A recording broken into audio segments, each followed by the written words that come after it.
Putusan hakim kepada Edi Rahmat dilakukan terlebih dahulu sebelum putusan kepada Gubernur Sulawesi Selatan nonaktif Nurdin Abdullah.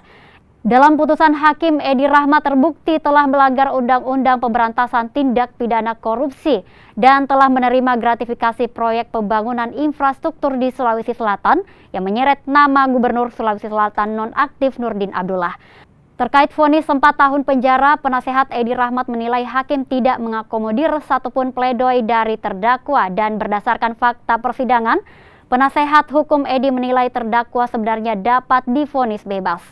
Sementara terkait putusan hakim, terdakwa Edi Rahmat dan penasehat hukumnya masih mempertimbangkan untuk melakukan banding.